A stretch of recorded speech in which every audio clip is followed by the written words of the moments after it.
The objective of the labor inspection is to further strengthen the implementation of the visitorial and enforcement powers under the Labor Code as renumbered towards securing a higher level of compliance with labor laws and standards and ensuring continuity and sustainability of compliance at workplaces.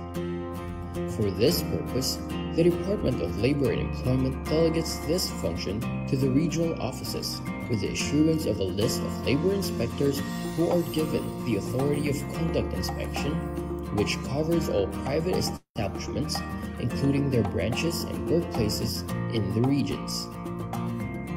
The regional offices enforce labor laws and social legislation through the conduct of labor inspection, occupational safety and health investigation, and technical and advisory visit. Special inspections may be conducted as may be deemed necessary. With the provision for mobile devices and gadgets, the DOLE developed an inspection management information system. An important feature of the system is data capture and transmittal from the field in real time, as an electronic checklist is filled up through the use of mobile devices and gadgets. Data are instantly available for viewing and processing to generate reports, statistics, and summons, including real-time monitoring of decent work indicators based on the country's decent work profile.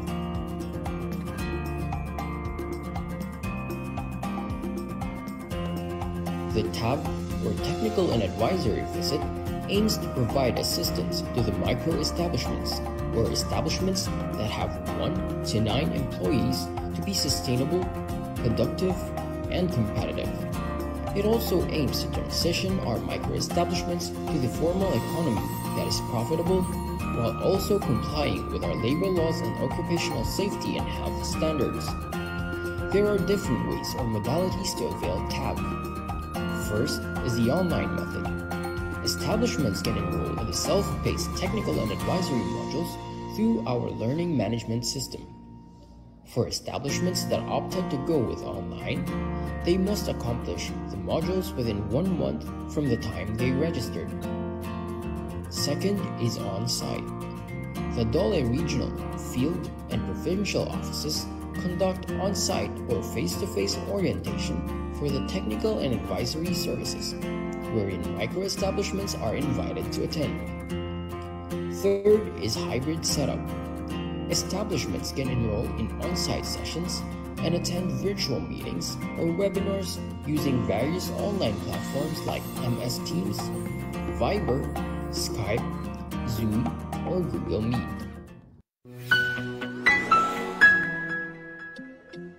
Establishment owners carry a big responsibility to comply with labor laws, including submitting reports and providing documents like payroll records during inspections. But the manual filing process is a major challenge.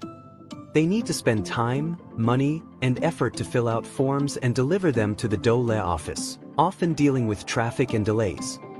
Sometimes, there's a long wait just to confirm if the report is accurate and complete. And it's not just employers facing difficulties. DOLE employees also struggle with limited manpower and the time-consuming task of reviewing and processing these reports. The time has come for change. What's required now is a more innovative, streamlined, and efficient process for handling compliance reports. One that will simplify life not just for businesses but also for DOLE employees. Welcome to the DOLE Online Compliance Portal, your all-in-one platform for seamless compliance submissions, designed to make compliance easier and more convenient for establishment owners. Telecommuting reports? Flexible work arrangement submissions? Reporting the 13th month pay? No problem. Even work accident or illness reports and the annual establishment report on wages, everything you need is now in one convenient portal. Plus, the DOLE Online Compliance Portal now includes the latest requirement for reporting movie and television shoots under Department Order 246, Series of 2024. All your compliance needs in one place, quick, secure, and hassle-free. With the DOLE Online Compliance Portal, registering your establishment is a breeze. Our automatic registration system ensures you are instantly compliant with OSH Standard Rule 1020. Once submitted, your certificate of registration is immediately available for download, saving you time and effort. If your establishment has been flagged for non-compliance during labor inspection, don't worry. Required documents can be submitted quickly and conveniently. And if you're missing certain policies, like a mental health program or OSH program, we've got you covered with downloadable templates. Submit these documents directly through the portal, where DOLE inspectors will review, provide feedback, and keep you on track for compliance. With admin access on the DOLE online compliance portal, the labor inspectors can easily review the submitted reports and documents from the establishments. If further verification is needed, they can schedule an online meeting through Google Meet, all within the portal. This streamlines compliance checks, saving time and making the process more efficient for everyone. It's a smarter, more efficient way to stay compliant and keep your business running smoothly. Welcome to a new era of compliance, simplified, fast, and effective with the DOLE online compliance portal.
Good afternoon, everyone.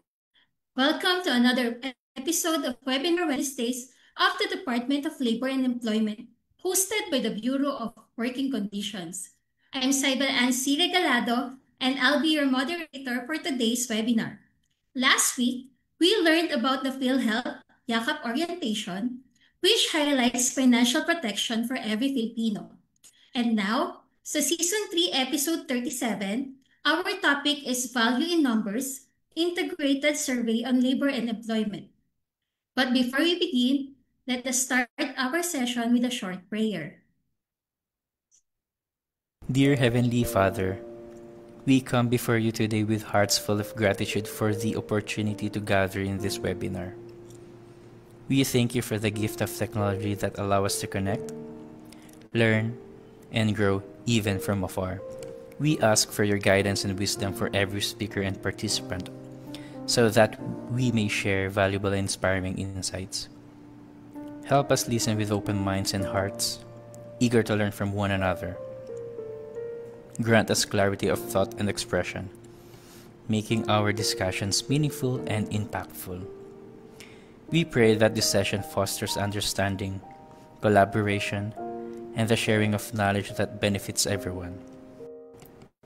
May your presence be felt in our midst, encouraging a spiritual of unity and respect. We trust in your divine wisdom to lead us through any challenges or difficulties we may face today. As we conclude this time together, may we carry forward the lessons we have learned with a renewed sense of purpose and dedication. In Jesus' name we pray. Amen.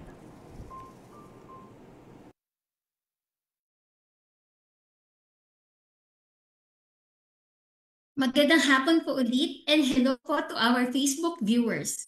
Thank you for joining us today. Paki-heart or like react naman po ang ating live stream and don't forget to follow our page at Dole BWC 1949 to stay updated on labor standards and occupational safety and health topics. Share this live stream with your friends, family, and colleagues and use our hashtag Webinar Wednesdays. For questions or clarifications, just type them in the comment section below, and our resource speaker will answer them later during the Q&A portion. Muli, this is Season 3, Episode 37 of our Webinar Wednesdays. For today's session, another exciting opportunity naman to gain valuable insights about the world of work. This time, through data na nagpapakita ng totoong kalagayan ng ating labor market at mga workplaces. At para mas mapalalim pa natin ang pag-unawa sa mga datos na ito at kung paano ito nakakatulong sa paggawa ng mga polisiya at programa sa paggawa, we are very fortunate to have with us an expert in the field of labor statistics. Our speaker is the officer in charge of the Labor Demand Relations and Standard Statistics Division at the Philippine Statistics Authority. She leads major national surveys such as the Integrated Survey on Labor and Employment, the Occupational Wages Survey, and the National Information and Communications Technology Household Survey. With over 20 years of public service, she has built extensive expertise in labor statistics, including labor standards, working conditions, wages, and productivity. Her career began at the former Bureau of Labor and Employment Statistics under Department of Labor and Employment, where she managed survey databases and contributed to labor force publication. She also plays a vital role in managing decent work statistics, supporting evidence-based labor policy making, and monitoring in the Philippines. It is with great pleasure that we welcome Ms. Christine S. Ariola. Hello po, Ms. Christine. Hello, good afternoon, everyone. Is my audio clear?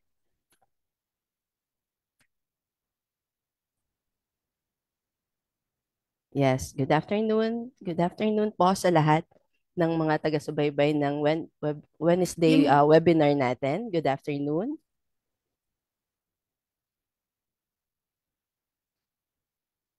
Yes, can you hear me now?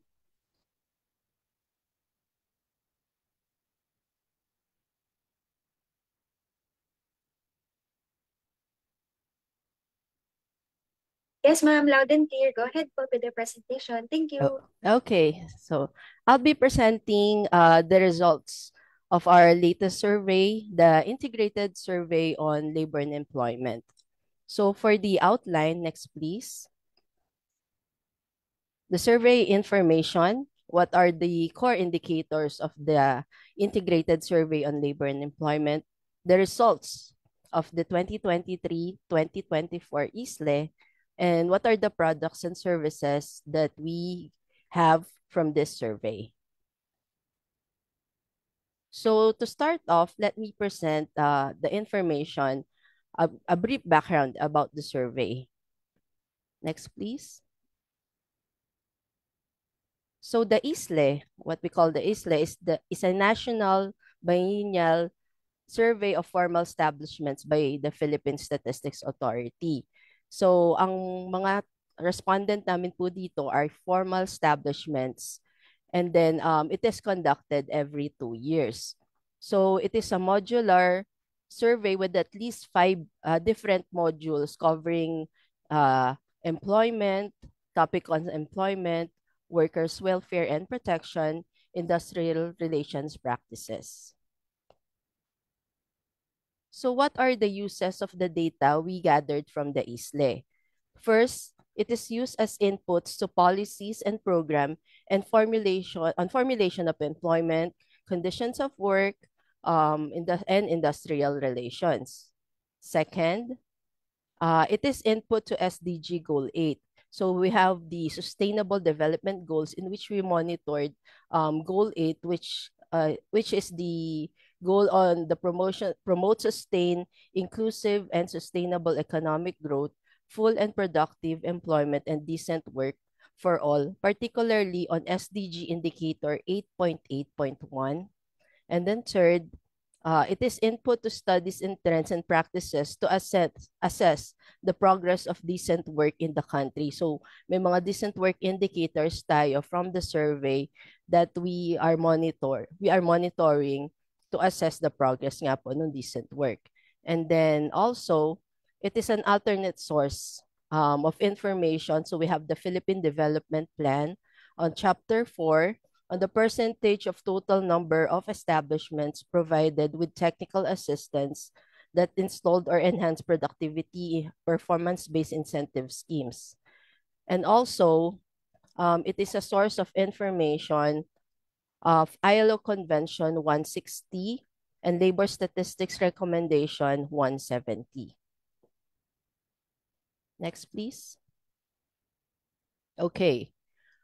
What is the legal authority for the PSA to conduct this survey? So under Republic Act 10625 or the Philippine Statistical Act of 2013, in which it was approved on September 12, 2013, creating and mandating the PSA to prepare and conduct statistical sample surveys on all aspects of socio-economic life, including agriculture. Then I highlighted the industry for establishment base, the trade, finance, prices, marketing information, income and expenditure, education, health, culture, and social situations, as well as the government and political sector for the use of the government and the public. Another mandate is the Executive Order 87, or the updating the list of designated statistical activities that will generate critical data for decision making of the government and the private sector. So it was approved this year, May 21, 2025. We have the updated list of statistical activities in which it directs government agencies to conduct designated statistical activities, including yung mga censuses, surveys, and other admin-based compilation to support data-driven decision-making. It also mandated that all statistical activities must adhere to the official statistical standard and methodologies approved by the PSA board. So with the approval of EO 87, the ISLE is now part of the system of designated statistical activity. Next, please. So for the confidentiality of information, we assure that that the data you provided to us are really confidential. So under Section 25 and Article 55 of the IRR of RA 10625, individual data furnished by the respondent to statistical inquiries such as yung mga surveys and censuses shall be considered privileged communication, and as such shall be inadmissible as evidence in any proceeding. So, yung PSA po nagre-release siya ng aggregated information from surveys and censuses in a form of a summary or statistical table in which wala pong reference dun sa individual, corporation, association, partnership or institution or any business enterprise shall appear. So, in a form of statistical or summary tables po ang nilalabas namin. And then next. So we have the Data Privacy Act, Section 4E of RA 1001/73. So the data privacy does not apply to, ito yung sinasabi namin na yung information necessary to carry out the function of the public authority like the PSA, which include the processing of personal data for the performance by the independent agencies of their constitutionally and statutorily mandated functions. So yung mga this clause of the data privacy does not apply to the surveys and censuses gathered by the PSA. So just to give you a brief history of what the ISLE is, where it came from. So before the creation of the PSA, we have the Bureau of Labor and Employment Statistics of the Department of Labor and Employment. It is the statistical arm of the DOLE, in which the ISLE came from the different surveys like the Employment Hour Survey, Earnings Survey, the General Survey on Labor Organization, the Industrial Relations at the Workplace Survey, the Occupational Injury Survey, the Labor Cost Survey, and the Survey on Specific Group of Workers. So, maraming surveys integrated into one survey in which in 2003 it was called the BLESS Integrated Survey. And then during that period up to 2010, the BEATS covered non-agricultural establishments only. So hindi kasama dito yung mga nasa under industry ng agri-forestry and fishing. But when it comes to 2012, the coverage expanded to agricultural and non-agricultural establishments with total employment of at least 20 persons. So, dun nga sa mga formal establishment with at least 20 persons, yun po yung kinokolektahan namin ng information. And then, for the survey round in 2015, the BITS was renamed into the Integrated Survey on Labor and Employment, or the ISLE, with the approval of RA 10625, or the Philippine Statistical Act of 2013. And then this survey round, this 2024, the ISLE coverage expanded to establishments with at least 10 workers. So yung mga nasa small establishments covered na ng ISLE today.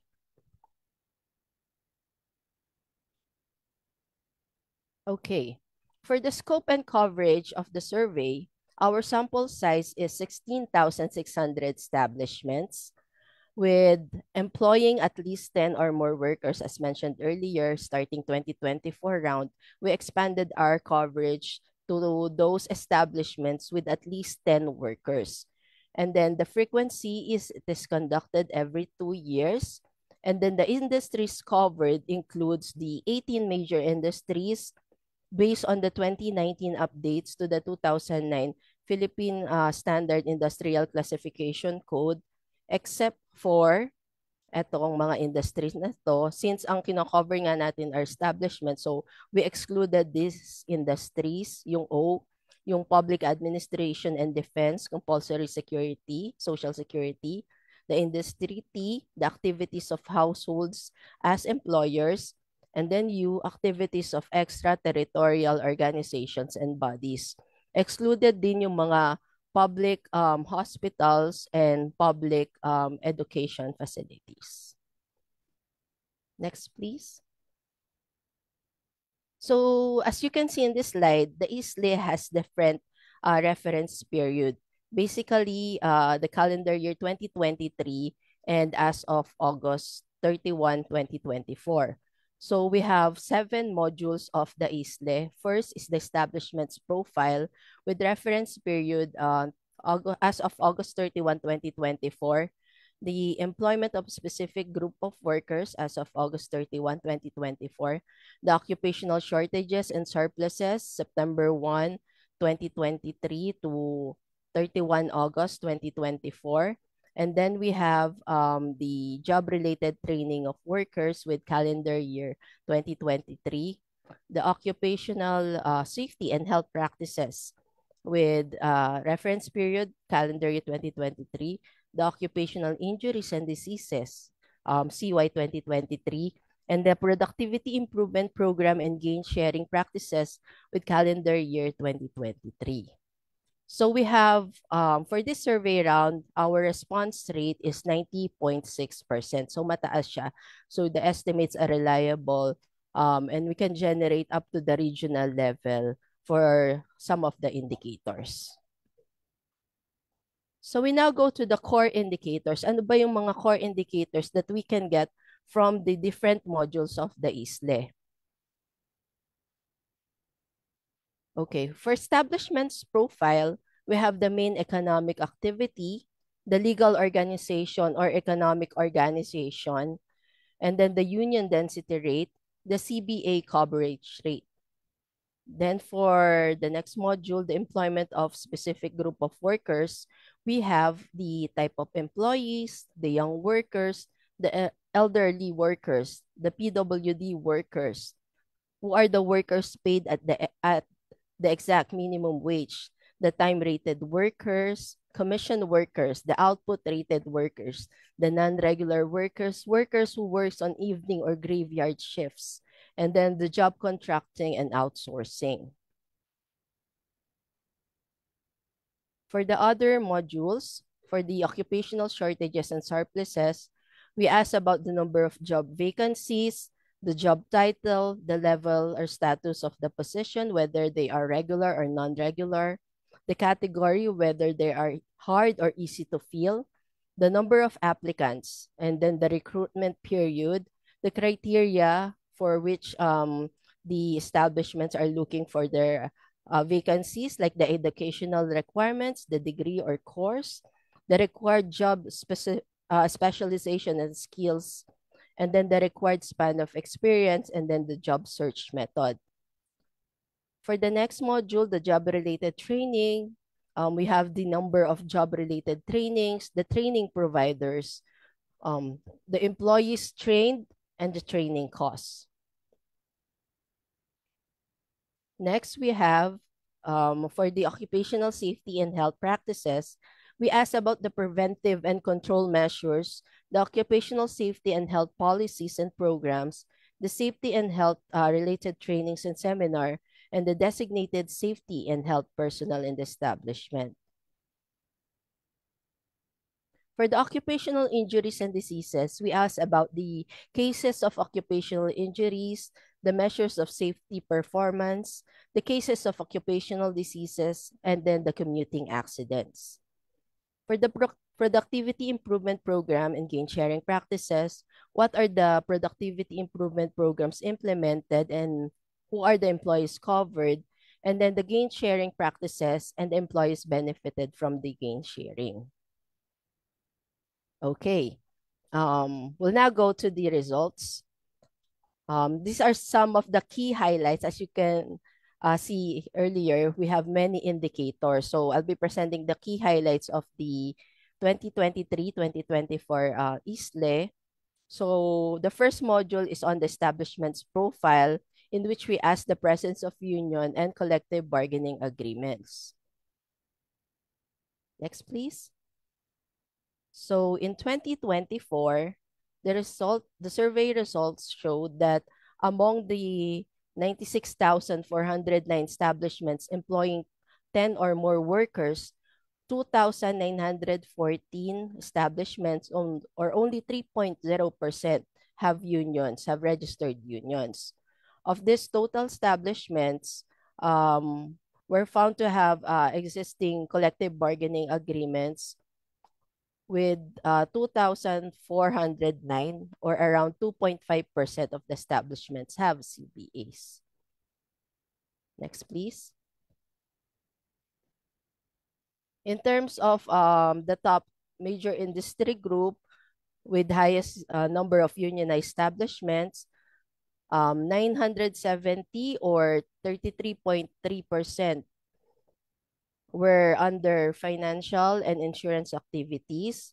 Second, we have the wholesale and retail trade, repair of motor vehicles and motorcycles at 24.5%, and then the manufacturing industry at 20.5%. Next, please. So in terms of the union density rate, which represents the proportion of union membership to the total paid employees, it was reported at 4.7% in 2024. Correspondingly, the CBA coverage rate or the proportion of employees covered by CBAs to total paid employees, it was registered at 5.0% during the reference period. Okay. The second module is on the employment of a specific group of workers, in which I will be presenting the different work arrangement and employment of different specific group of workers for establishments with 10 or more workers. Next, please. So for the highlight of this module, the total employment in formal establishment as of August 31, 2024 was recorded at 6.14 million workers from the estimated 96,409 establishments with 10 or more workers in 2024. And then we have the top 3 industries with the highest employment in 2024. First, we have the administrative and support service activities with 20.2 22.5% of 1.3 million. Second, we have the manufacturing at 1.13 million or 18.5%. And third, we have the wholesale and retail trade at 15.1% or around 926,000.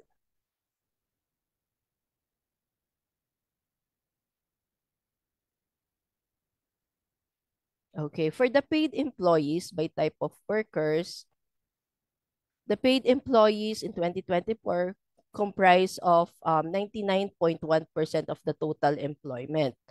So, majority of the paid employees were rank and file at 5.34 million, while managers and executives registered at 5.1%, while the supervisors and foreman at 7.1%.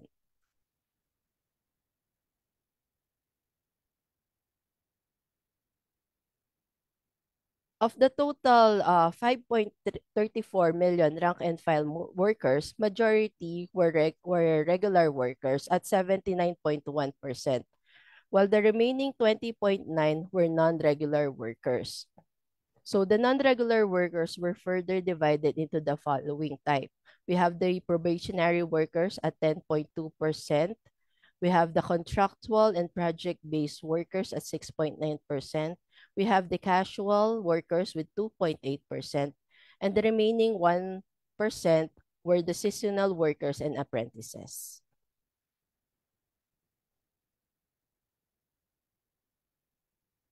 Disaggregated by sex. So in 2024, around 57.2% or 3.51 million workers were male. And then the female workers accounted for 2.63 million or the remaining 42.8% of the total. So by age group, specific age group, we have the young workers. So 42.6% or 2.62 million were young workers aged 15 to 30 years old, while our elderly workers was registered at 1.2% or those with age 60 to 65 years old.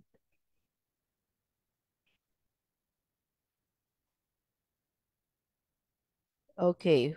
Another specific group of workers, we have the workers paid the exact minimum wage.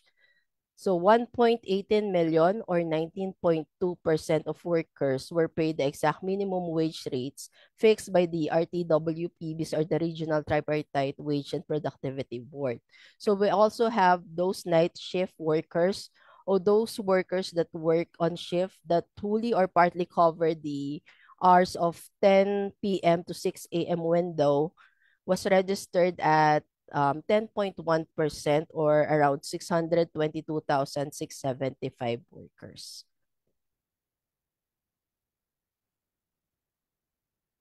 We also asked about those PWDs workers, these workers who have physical, mental, or sensory impairment, which may hinder their full or effective participation in the workplace or an equal basis with others. So based on the survey result, there are around 0.2% only or 14,355 employed workers with disabilities. So among those industries who employed PWDs, manufacturing topped the list with 22.6%, followed by wholesale and retail trade, and then administrative and support activities. And then we also asked about the workers under alternative work arrangement or the flexible work arrangement. The result of the survey showed that around 3.7% of the total workers were under alternative work arrangements. So the highest share with 37.5% is the arrangement, the work from home arrangement, followed by telecommuting. Then we have the rotation of workers, the skeleton workforce, the reduction of workdays, and other forms of alternative work arrangement. And then we have the data on the services or process outsourced by establishments. So there were 676, 317 agency hired workers engaged in different services and processes. So the top services or processes outsourced were janitorial and security services at 35.9%, followed by those in production and assembly at 29.6%. And then we have the repair and maintenance and construction at 6.2%. Okay, so we now go to the third module on occupational shortages and surpluses, in which we are going to talk about the characteristics of job vacancies in the establishments and what they required and ways in acquiring job applicants. So in 2024, 26.5% or a total of 25,009 establishments employing 10 or more workers reported to have job vacancies during the reference period, the 12-month period. So the top 3 industries with the highest percent share in relation to the number of establishment within the industry includes human health and social work activities at 45.1%, followed by those in electricity, gas, steam, and air conditioning supply at 42.3%, and then the administrative support and service at 37.6%. So among those establishments na nag-post ng job vacancies, a total of 455,593 vacancies across the 18 industry were reported in 2024. So for those industries with the highest share, we have the administrative and support service activities at 40.7%, followed by those vacancies coming from the manufacturing with 15.1%, and third is in the wholesale and retail trade at 12.0%. Looking in the percentage of the job vacancies by major occupation group, the highest was from the clerical support workers with 27.4%. This was followed by service and sales workers at 21%, professional workers 17.5%, skilled agriculture, while the skilled agricultural forestry and fishery workers had the lowest number of vacancies with less than 1% or 0.2% in 2024. So the vacant position were also categorized into regular and non-regular positions. As we can see in the chart, the major occupation group with the highest proportion and only occupation where most are non-regular job vacancies was in plant, machine operators, and assemblers with 56.1%. So ito yung second to the last na sila yung may pinakamalaking vacancies that are non-regular positions. As to the regular positions naman po, the highest was those in the managerial positions at 93.2%, followed by professionals at 88.9%, and the technicians with 82.3%. Next, please. So we also categorize the vacancy as to hard to fill and easy to fill. When we say hard to fill, ito yung mga vacancies in which the establishments has encountered difficulties in recruitment. So among the major occupation group, the highest proportion of hard to fill vacancies was in professional workers with 56.5%, followed by managers with 54.9%, and the craft and related trade workers with 50.3%. So mapapansin natin dun sa mga medyo low-skilled occupations like the plant and machine operators, so sila yung mga easy to fill occupations, and then yung mga elementary occupations at 25.2%. Next, please. So we also asked about the establishments. What are their reasons? Bakit they find the job vacancies hard to fill? So first, they mentioned that there were no or few applicants applied for the job. So this registered into 41.4% of the um, establishments. And then second is that applicants expect high salary at 23.1%. And then third, the applicants lack needed competency skills. So there are skills requirements for the vacant position and then the applicant lacks it. So it was registered at 15.3%. And then the other reasons are stated in the chart.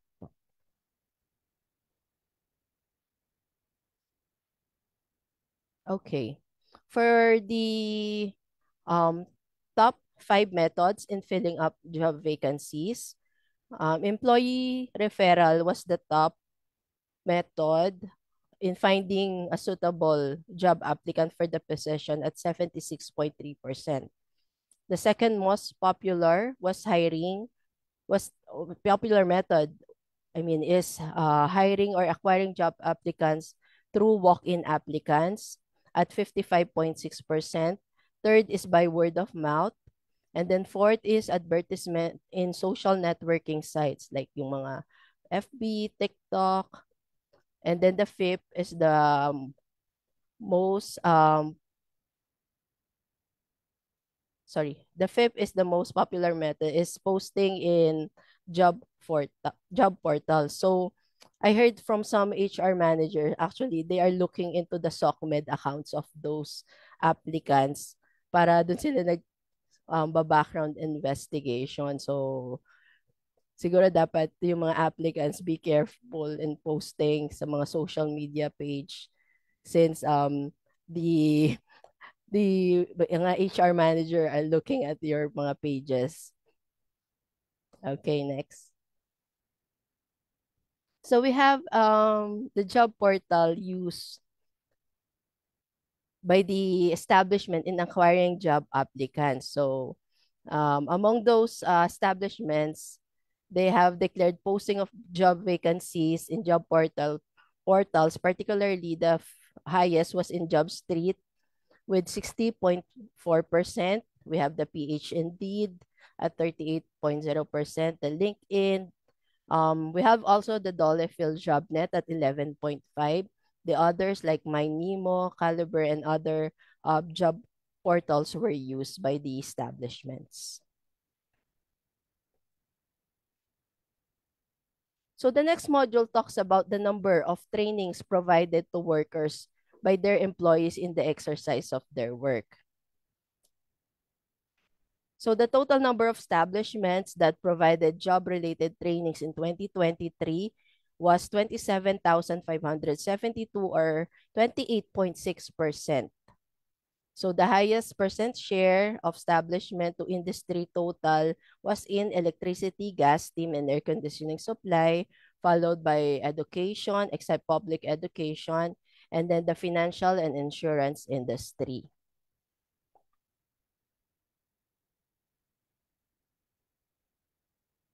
By training provider, more than half or 55.4% of the establishment who provided job-related trainings to their workers were done within the vicinity of the establishment or in-house. Internal training is a common human resource activity in an establishment. So we also have the local private training institution with 40.5%, the government training institution at 26.7%, and we have the foreign training institution at 3.8% and the other training providers at 1.8%. So for the total training costs across industries, it reached to 3.7 billion in 2023. So financial insurance activities spent a total of 559 million for training expenses, accounting for 14.9%. The administrative and support service at 11.7% of the total training cost or 442 million. and the accommodation and food service activities at 9.4% or 355 million of the total training costs. So for the average training cost by type of workers, the establishment spend around an average of 4,912 pesos per worker for managers and executives, 3,721 pesos for supervisors and foremen, and for rank and file employees at 1,873 pesos per worker.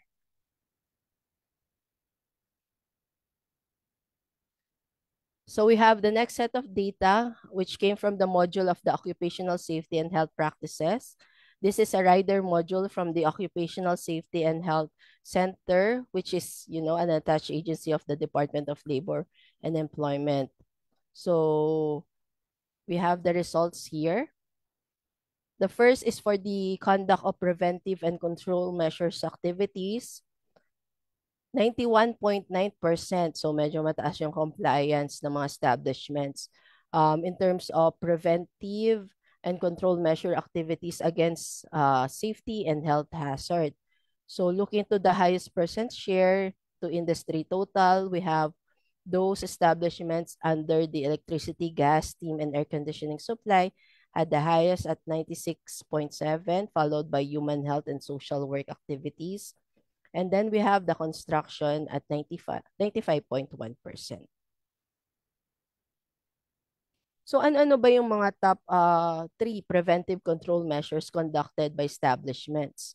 We have first the designated safety and health officers and or first aider at 75.7%, followed by posted safety signages and warnings at 58.3%, and then the Organized Safety and Health Committee at 54.2%.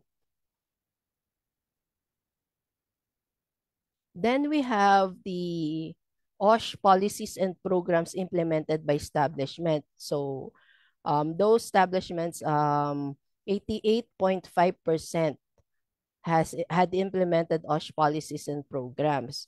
So what are the highest industries in terms of the percent share to the industry total? We have electricity, gas, steam, and air conditioning supply, the education except public education, and then the human health and social work activities. Then we have the designation or those establishments who designated as safety and health personnel. So 75.7% of establishment have designated their safety and health personnel in their company. So in terms of percent share, we have, again, the electricity, gas, steam, and air conditioning supply being the highest at 93%, followed by human health and social work, and then construction. And then among those establishments who designated safety and health officer, the certified first aider was the highest at 46.3%, followed by safety officer 1, and then the safety officer 2. These are the top designated safety and health personnel in the establishments.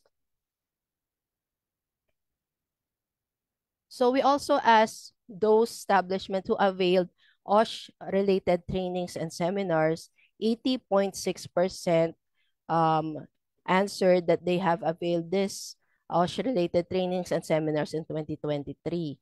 So in terms of percent share to industry total, again, electricity, gas, steam, and air conditioning supply topped the list at 91.1%, followed by private education, and then the construction industry came in third. So these are the following top 3 OSH-related trainings and seminars. We have first the fire safety training at 54.4%, followed by first aid training, and then we have the emergency preparedness and response at 33.1%. Lastly, in terms of agencies that have conducted OSH-related trainings and seminar, the Bureau of Fire Protection posted the highest percent share with 57.9%, followed by those conducted by their own company at 53.4%. So we have also the Philippine Red Cross, the OSH Center, and the OSHNet, the Dole Accredited Safety Training Organization, and pang-anim is the Dole Regional and Provincial Offices. Okay, we now go to the second to the last module, the occupational injuries and diseases data. So just to give you a context, the OID is one of the primary regular module of the ISLE. Its methodology were based on the first and 16th resolution of the International Conference of Labor Statistician, and we uses the World Health Organization's International Classification of Diseases Standard. So the computation of the frequency and severity rates where incidence rate was one of the indicators monitored under the Sustainable Development Goal under Goal 8, Decent Work and Economic Growth. So for occupational accidents in 2023, 4.8% or 4,654 establishments experienced occupational accidents in 2023.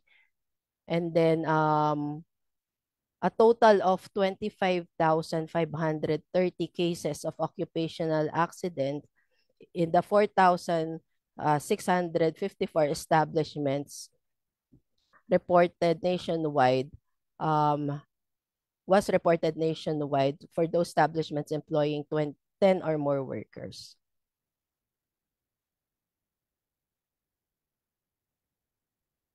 So in 2023, a total of 30,653 cases of occupational injuries were recorded in establishments employing 10 or more workers. In terms of percent share to the total cases of occupational injuries, sa manufacturing po posted the highest with 40.7%, followed by wholesale and retail trade. And then we have also the accommodation and food service activities.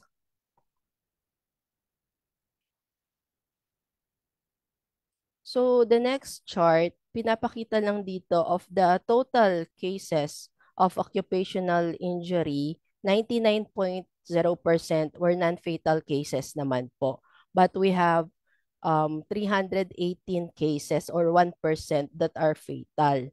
And then karamihan din ng mga non-fatal cases were cases without workdays loss at 63.9%. And then for those with cases with workdays loss, majority were temporary incapacity cases lang naman po with 34.4%, and then yung mga permanent incapacity with less than 1%. Excuse me.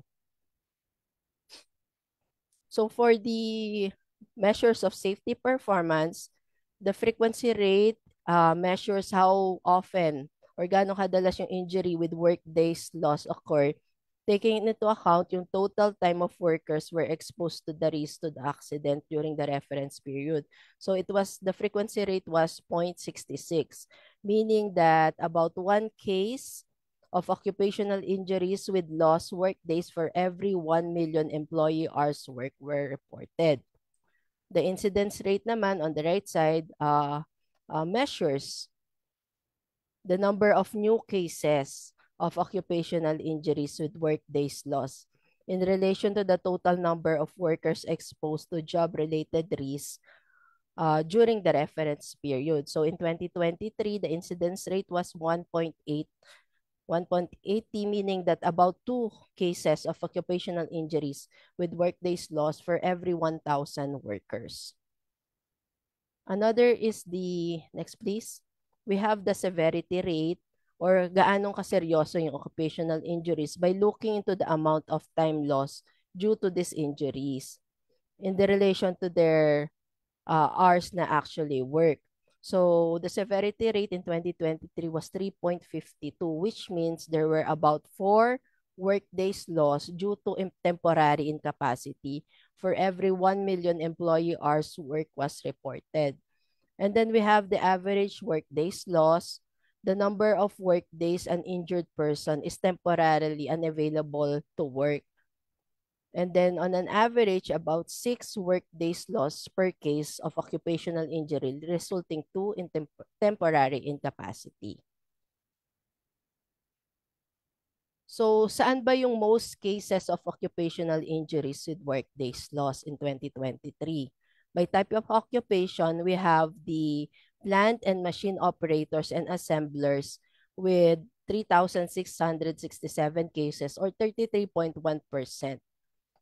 Then, among the body parts injured, yung wrist and hand recorded the highest share of occupational injuries, accounting for 39.1%.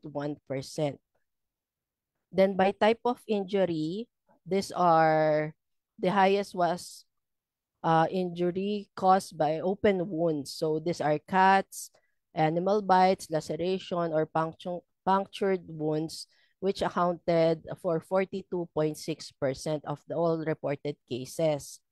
And then looking into the cause, ano ba yung dahilan ng occupational injury? Stepping on, striking against, or struck by objects, excluding falling objects, registered the highest at 28.9%. And then the agent of injury was machine and equipment with 25.9%.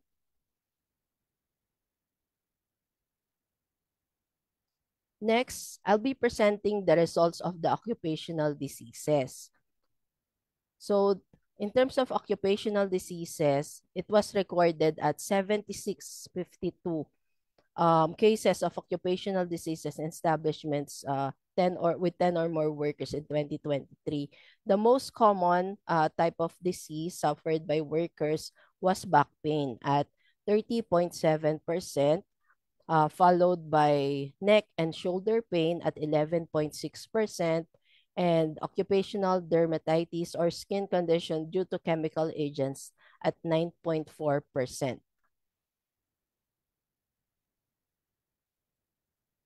We also collect data about a commuting accident, which is the result of a death or personal injury. So habang nagko-commute siya papunta sa work, pagkuha ng sweldo or during training or saan niya kinukuha yung taking his meal. So these are type of commuting accidents. So we have 4,607 commuting accidents reported in 2023, in which 4,883 workers were injured due to these accidents.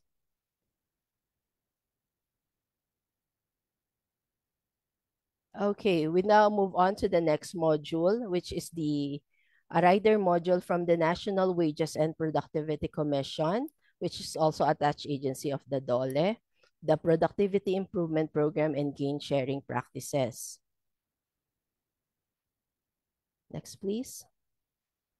So a total of 23,079 or 23.9% out of the total 96,409 establishments had implemented various productivity improvement programs in 2023. So the highest percent share to industry total was still in electricity, gas, steam, and air conditioning supply at 42.1%. Then we have financial and insurance activities, and then human health and social work activities. So among the establishments that implemented various productivity improvement program, client satisfaction measurement or CSM was the most common type of program implemented by 45.8% of establishments with PIPs. So other programs widely implemented includes, we have the continuous process improvement, the 7S of good housekeeping, the total quality management, the suggestion and feedback scheme. And then among establishments who implemented the productivity improvement program, Management was still the lead program developer at 80.7%. This was followed by their supervisor or line leaders at 13.4%, the rank and file production workers, the labor management committees, and the productivity consultant at 1.4%.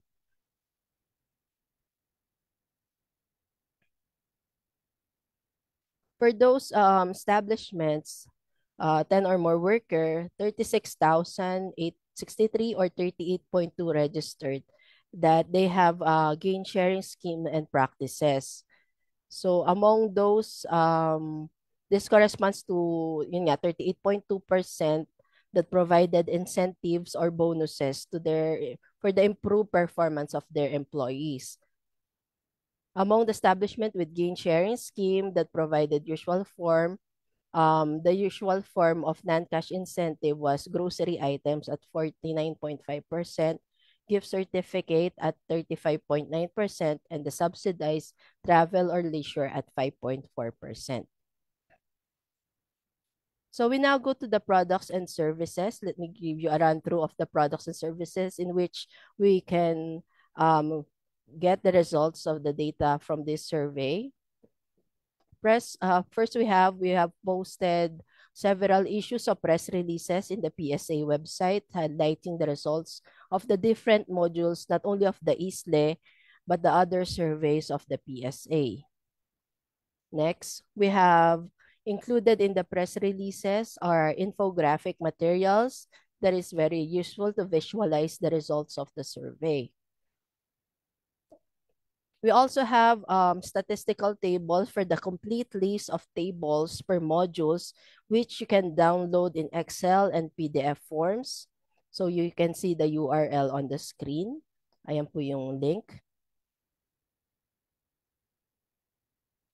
We do have also our social media posting in our FB, TikTok, and Facebook page as the widest platform for disseminating results.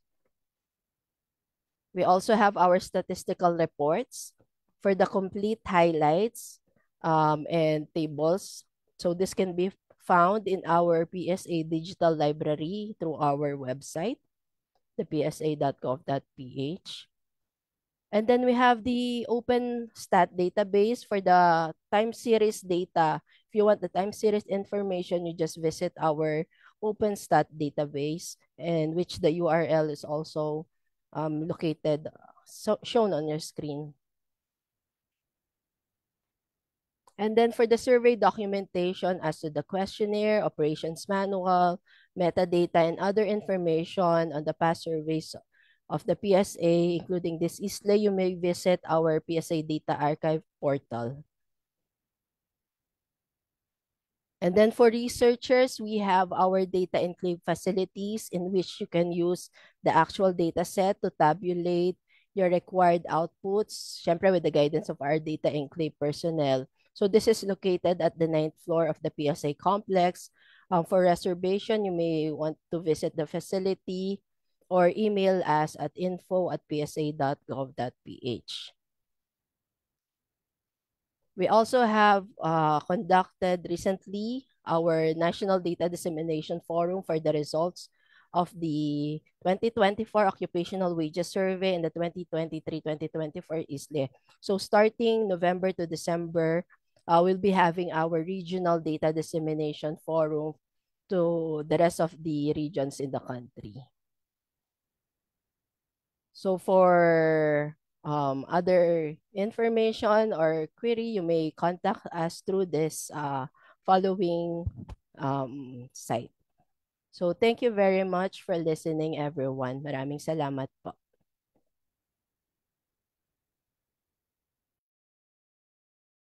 Maraming salamat po, Miss Christine S. Ariola,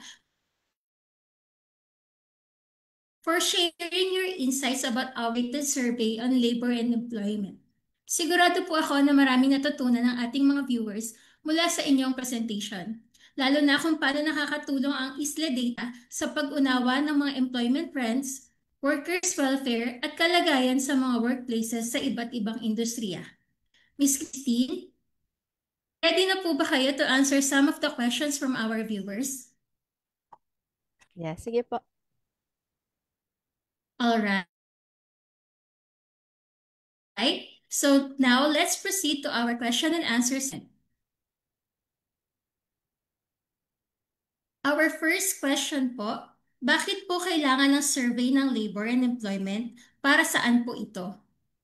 Okay po. So the ISLE po, yun nga po, as mentioned earlier for our uses of the data from the ISLE, input po to sa mga policies and program ng specifically our major stakeholders, the Department of Labor and Employment. Because since mostly of our indicators are labor and employment component, focusing on the different aspect nga po ng labor and employment.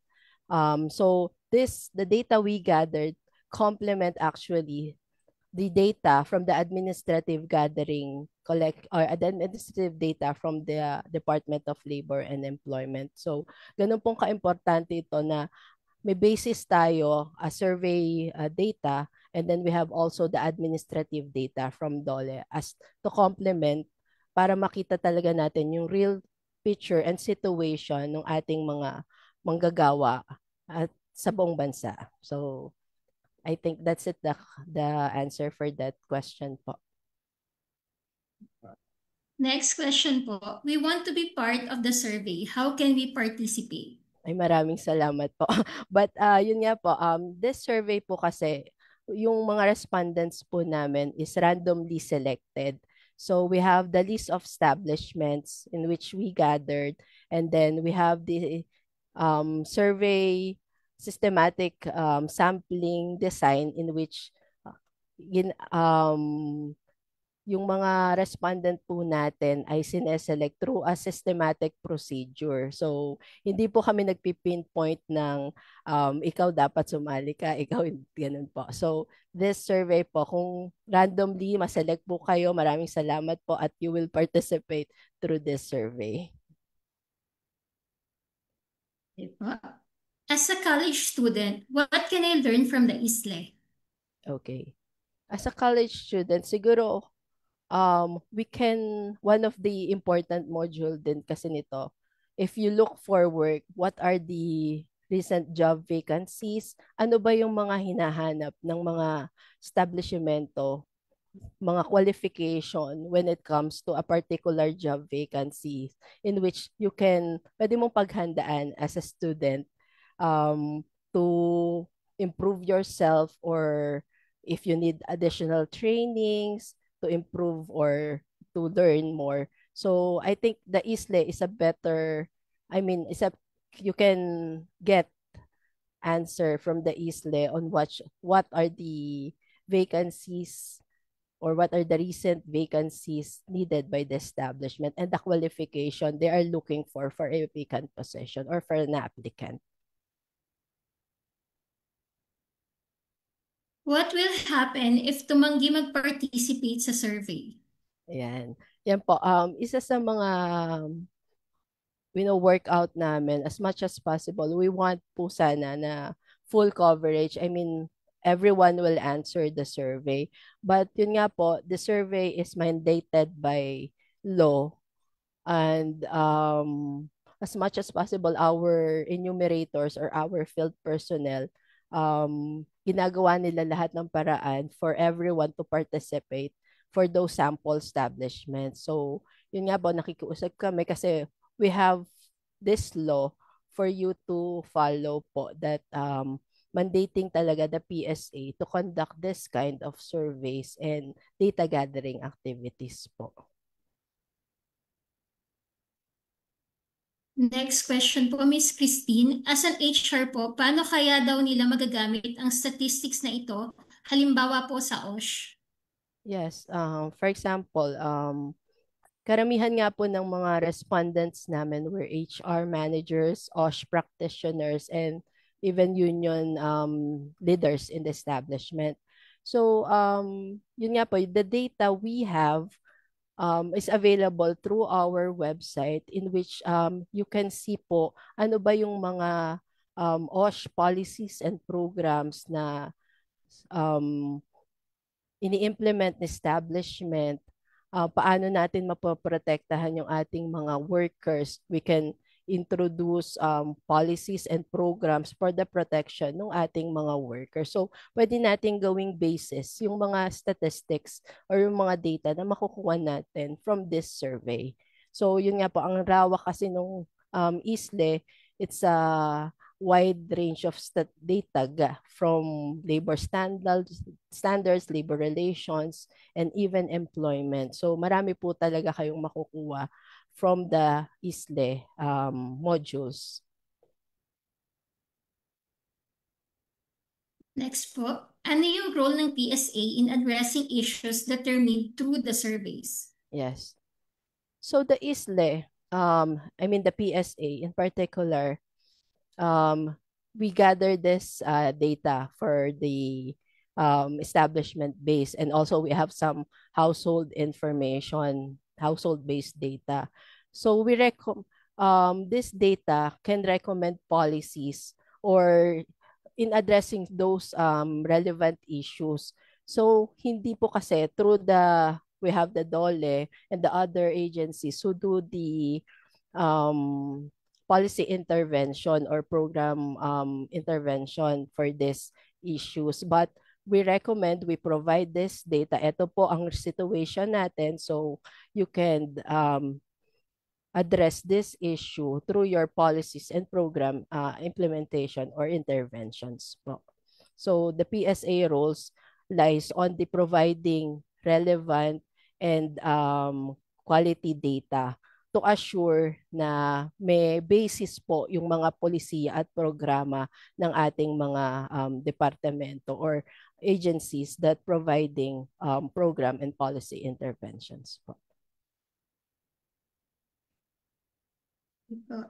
Is that data already available at the PSA website? Soon po, it will be available.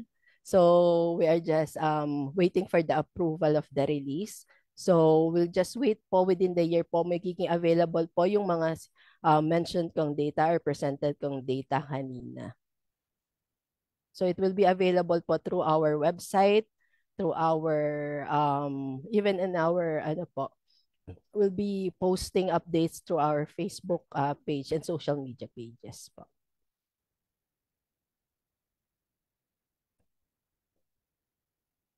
Last question po, Ms. Christine. This officially concludes today's webinar. Thank you for your questions and for your active participation in our webinar.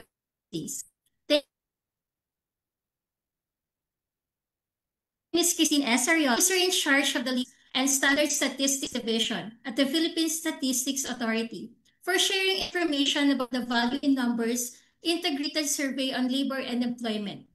Any final message po for our viewers, Ms. Christine? Okay, maraming salamat po, the Bureau of Working Conditions, Attorney Alvin Corrada, for inviting the Philippine Statistics Authority to share the results of the integrated survey on labor and employment. And siguro we have some other surveys din po that maganda rin po na i-share through the public. Thank you everyone. Also for those watching na naging respondent ni ISLE and other PSA surveys, maraming salamat po for continued supporting our endeavors. And sana po sa mga susunod na survey ni PSA, huwag po kayong magsawang sumagot. So maraming salamat po everyone, and thank you very much for listening.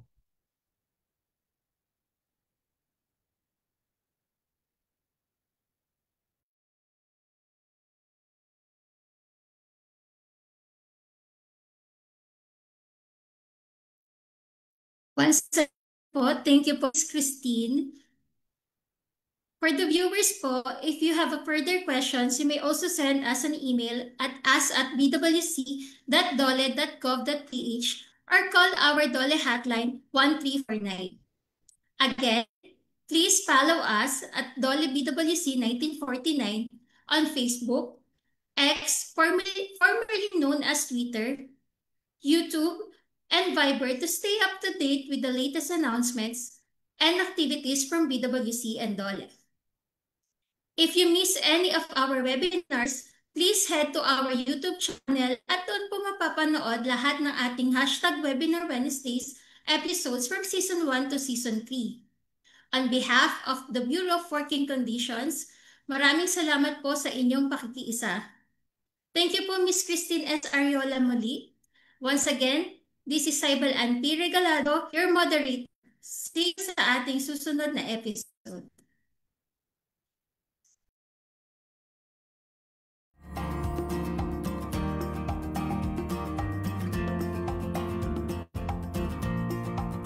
Para sa mga katanungan at karagdagang impormasyon, maaari po tayong tumawag sa DOLE Hotline 1349 o sumuni sa mga DOLE Regional Field Office na nakakasakop sa inyong lugar paggawa.